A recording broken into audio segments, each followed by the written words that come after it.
There's something that I want to get better at is just turning on the camera and trusting that the Holy Spirit is going to give me the words in the moment, because it never seems like I can properly plan out a video and write things down, and every single time that I've tried writing things down, I never finish it.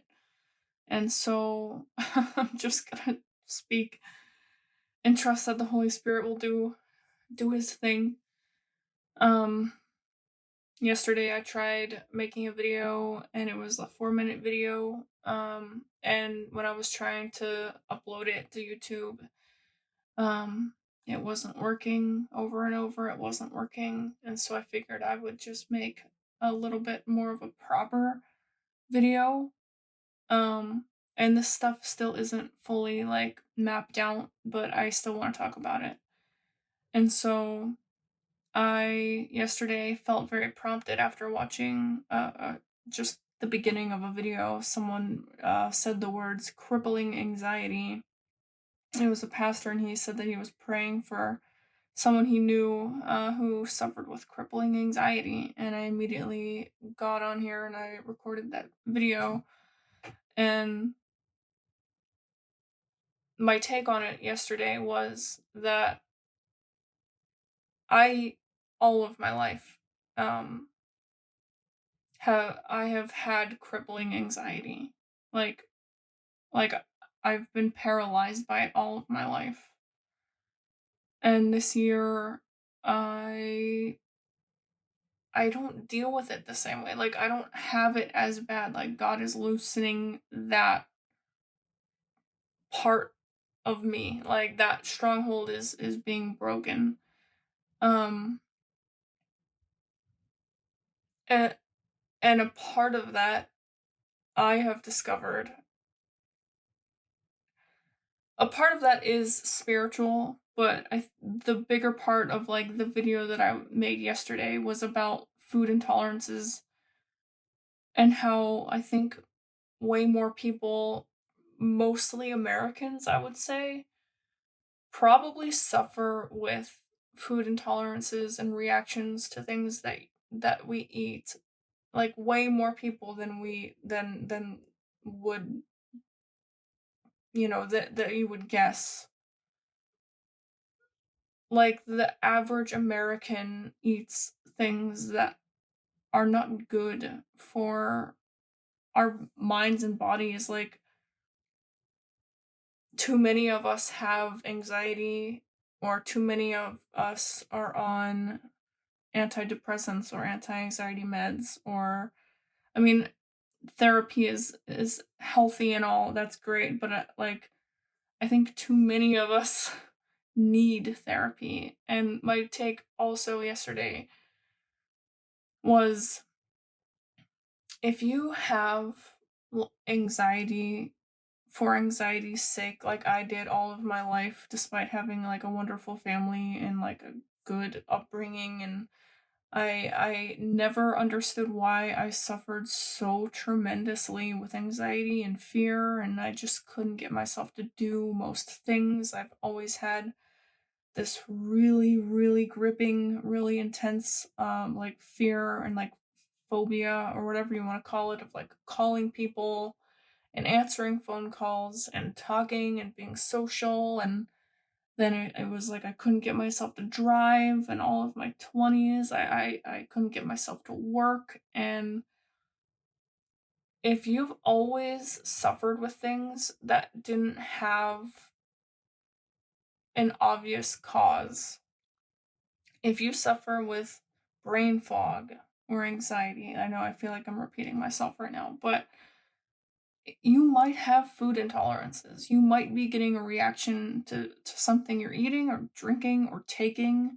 Like, for instance, I think probably more people get some symptoms, some negative thing that happens to them from artificial food colorings, dyes, like the red 40 type stuff. And the reactions that I get from those things are intense. And I can't imagine that people aren't being affected because those dyes are in everything. And even the dyes, and I know it seems like a minute amount, but it isn't when you take it every day. My point being, if you take antidepressants and anti-anxiety meds and ADHD meds like I was for most of my 20s, and all of those pills have artificial dyes in them, plus the things in your food that you were eating on top of that, um, no therapy is going to help when you are all fighting this thing that you don't realize that you're fighting, and also you're just making everything worse by taking the pills that are supposed to be helping you. And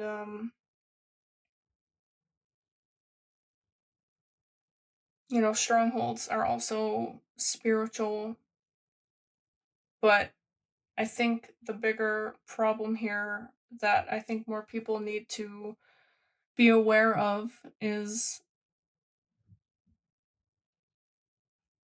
what you eat is so important. And I lived all of my 20s being more and more held down by anxiety and depression and ADHD symptoms. And then I started wondering if I was autistic, and OCD was always just lingering in my life, most of my life. And all of these things that were like seemingly like that I was just discovering parts of myself that I had to learn how to go around, were all reactions, and like spiritual like warfare a little bit, and like strongholds and stuff. And God is cleaning me out of all of that stuff, but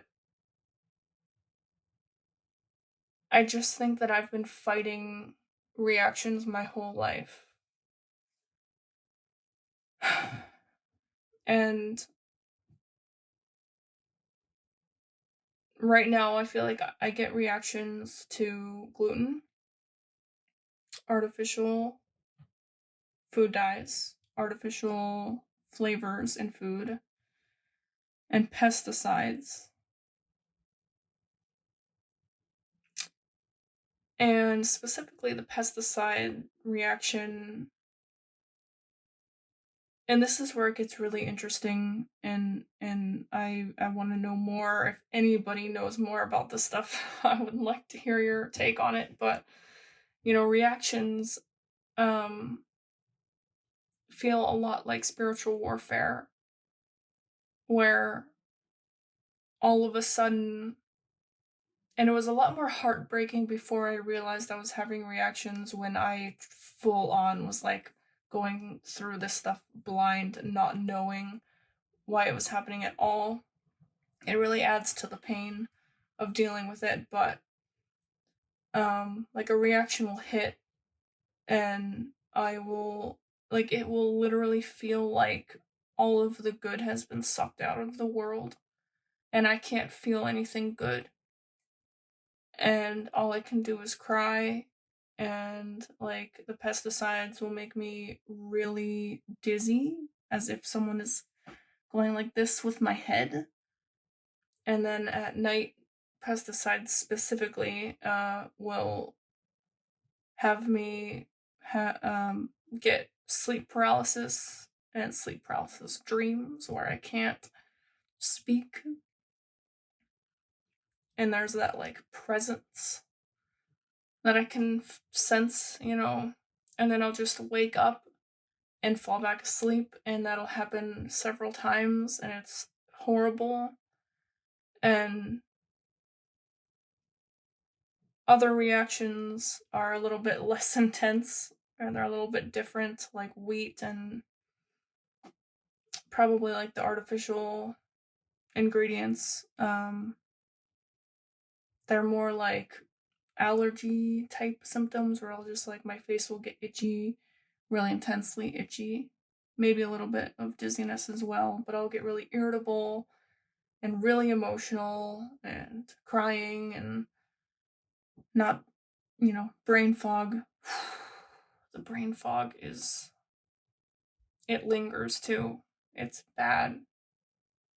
And like these symptoms are what I've been living in for at least like for intensely living in for 10 years. And then I tried to like crawl out of that hole that I've been living in and tried to finally make YouTube videos like I've been wanting to. And I wonder like why I can't gather my brain and my thoughts after I have been living in like absolute chaos in my mind and my body for so long.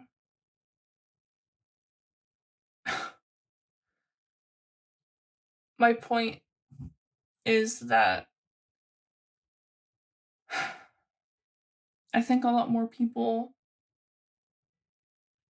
go through this stuff and have negative things happening to them because of what they eat than we realize. So if you have mystery reasons why you suffer with anxiety or depression, or it seems to come out of nowhere, which also sounds like spiritual warfare, it could be food intolerances. Talk to God, or at least start talking to Him. Ask Him questions first. And especially if you can pay attention to when they happen, and I'm still bad at this, but writing down a food journal will always help.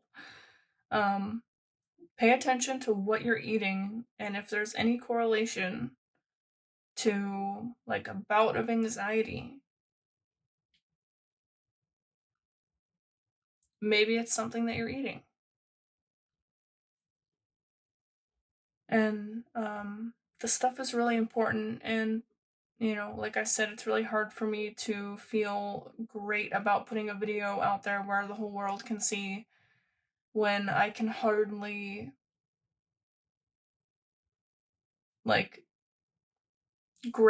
hop on my train of thought, right? Like I can't even catch my train of thought most of the time. So I have to trust that the Holy Spirit is guiding my words.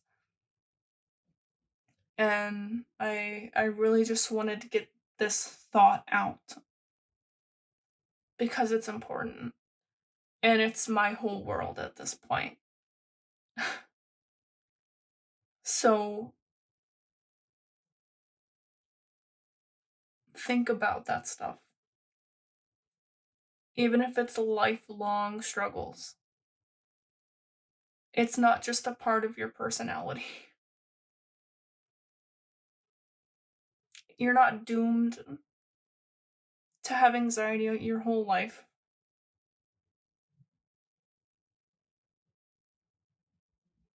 It is not something you deserve to have. It is not something that you get to keep. It is not yours. There is a reason. There is a reason.